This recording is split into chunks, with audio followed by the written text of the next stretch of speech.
Welcome sa ating Lesson 3 ka-Pro Prince. Dito pag-usapan naman natin kung paano natin gagawing premium yung clothing brand mo.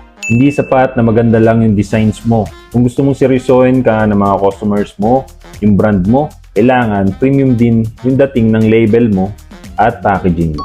Ang label at packaging ay hindi lang to basta dagdag gastos. Isa itong branding weapon na nagsiset apart para sa mga seryosong brand kumpara sa mga pampasada lang. Kung maayos ang presentation ng shirt mo, mas may tiwala ang customers mo sa'yo. Mas mataas ang tingin nila sa brand mo at handa sila magbayad ng mahal para makabili lang. Dito sa Pro Prince, meron kang 4 na label options para sa clothing mo. Una, inner label. Sa loob siya ng leg dito. At usually, ito yung mga pangalan ng brand mo. Nilalagay mo dito yung sizing. Yan, dyan yung inner label. Pangalawa, sublimate hem tag. Label siya at nasa laylayan siya ng shirt. Modern to at nakakadagdag premium talaga sa shirt.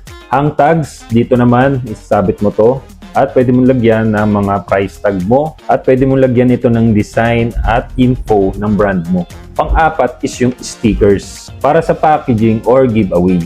May impact na agad kahit maliit lang yung detail. Pagdating sa packaging, dito pumapasok ang perception ng premium quality.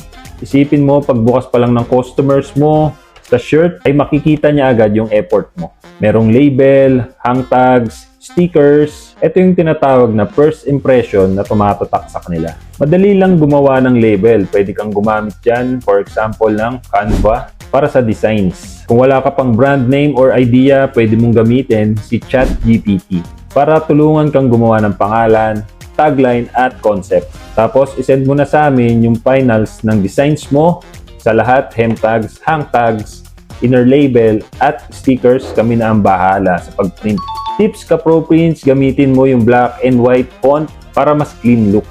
Sa inner label mo, ilagay mo doon yung brand name, size, at yung category ng shirts mo. Sa hang tags mo, pwede ka maglagay ng QR code para mapunta sila sa page mo or thank you notes. Hindi sapat yung ganda lang ng design.